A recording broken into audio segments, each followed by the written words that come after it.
There has been news from the Chaos Wastes, from a fellow calling himself Tamur Khan, or something along those lines. Reading Nurgle's script is hardly my forte. Tamur Khan? What does the fat worm want here? He is pleading for aid and mercy. Apparently, his forces have been surrounded on all sides by greenskins, who are continuously bullying him every day. They won't even give him a clean death. Also, there is another message from Grimgor, or perhaps message is being too charitable. Oh, and what does the big green bully want now? Is he going to finally march on England? I believe we are still owed that. He is not. In fact, he has sent a great many thanks to Creative Assembly for another job well done. He is quite grateful the greenskins are still the best in the game. What? They buffed him again! Have those mad bastards in England completely lost it? You can't just buff one of the single most powerful lord twice now. Welcome, gentlemen. Costin here with a discussion about Grimgor Ironhide and patch 5.0 with Thrones of Decay, because Creative Assembly has done it again. The Forge of the Cast Dwarves made Grimgor into an even bigger biblical threat than he already was from the launch of Immortal Empires, and now he's an even more gigantic threat, at least when you control him. If the AI controls him, it's kind of coin flip, but you just better pray that Grimgor doesn't win against Tamur Khan in his campaign, because you are going to be in for a very, very rough time.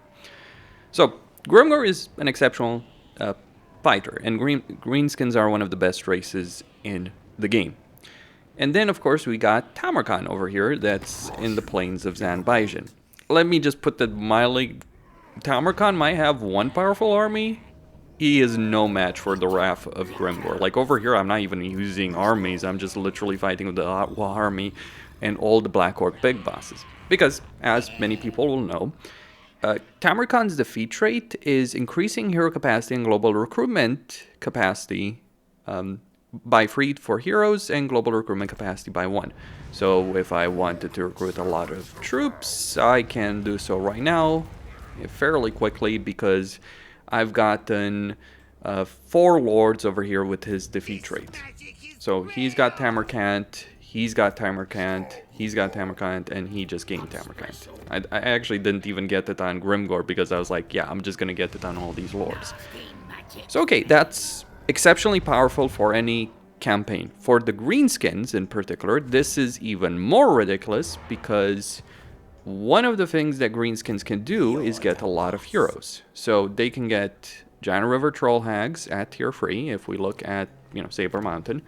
Normally you can get Black Orc Big Bosses at tier 3, Shamans at tier 3, Giant River Troll Hags at tier 3, and Goblin Big Bosses over here at tier 2. But increasing their capacity is a bit annoying. So the advantage here in every greenskin campaign is you'll be running around with a lot more goblin big bosses, right? Like over here, I've already got 5 here, 6 with this guy. So this is 6, and I would have more if I wasn't literally running out of heroes to recruit.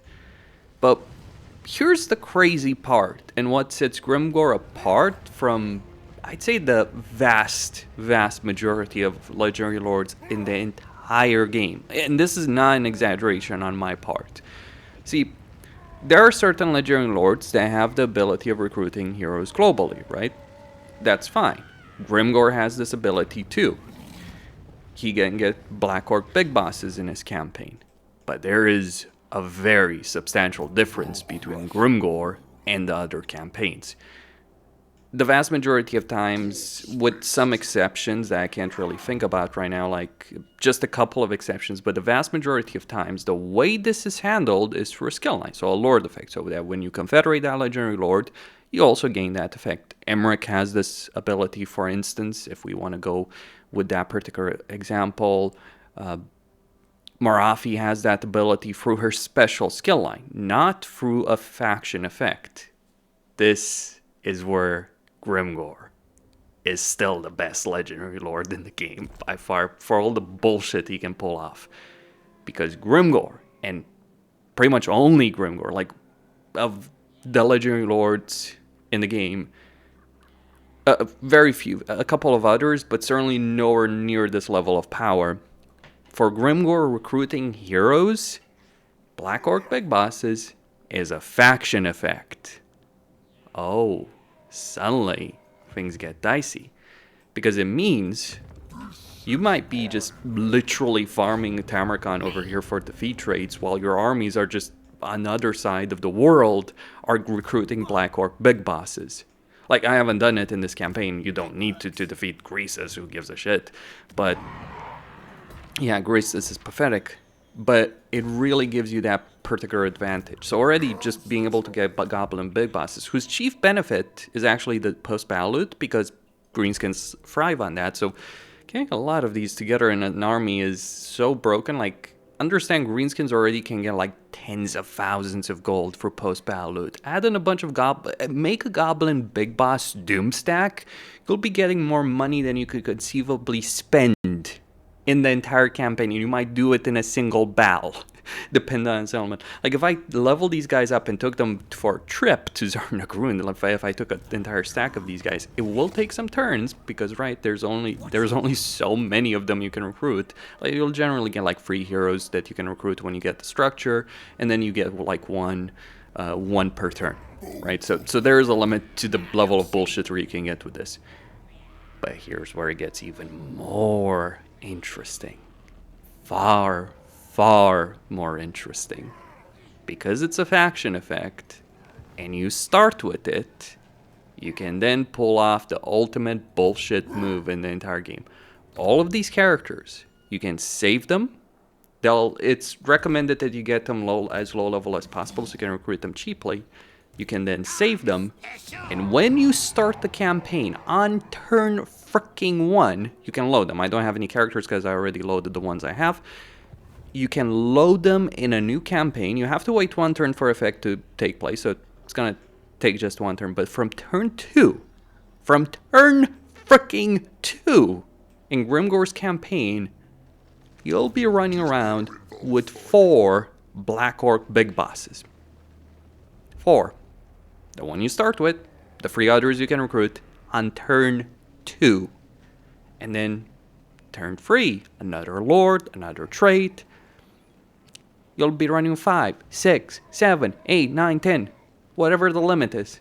Like over here in this campaign, I've already got 15. I can just take this lord, right? Move him over there, right here, for instance. Get another lord over here. And you know what the sweet part is in doing all of this? Tamarkan responds pretty quickly. So you can actually get that particular defeat rate fairly damn quickly in that campaign.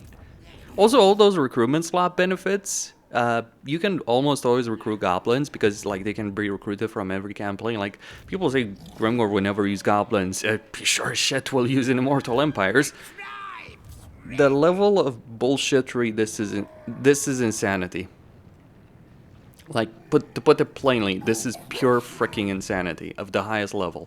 Because Greenskins already get a lot of recruitment slots, but when you add this many global recruitment slots, combined with the fact that you can recruit Goblin Archers from every settlement, you not only have the ability of recruiting vast hordes of forces very quickly in this campaign, and you have a lovely gold source over here in Zarnagrun that can be easily taken, certainly if you throw 4 stacks at the damn thing. You have a lot of money in this campaign. Like, I mean, certainly I'm running out of money, but keep in mind, I haven't really been playing this campaign as much as I've been screwing around over here. Also leaving an army over here just to, you know, in case a rebellion comes in. Forget an army. Grimgor needs no army. This is his army. This is a doom stack. A turn 1 doom stack. I have no words. This is, like, I think Orion is still probably the most overpowered legendary lord, but Grimgor has so much money he doesn't give a damn. The one limiting factor in his campaign is that how long it takes, you know, you have to take Zarnagrund early on, climate is a bit of an issue, all that.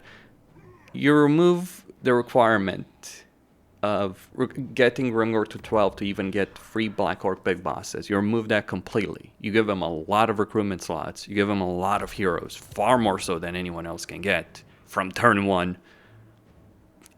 There's no stopping this. I would not want to face this in a co-op campaign, suffice to say, as an idea, or a multiplayer campaign, because this is insanity. Pure freaking insanity, and it's amazing. Unintended consequences, perhaps, from Creative Assembly? Yes, I imagine so. But, by God, is this awesome. Costin signing out. Don't forget to subscribe, like, and enable notifications. Stay tuned for more.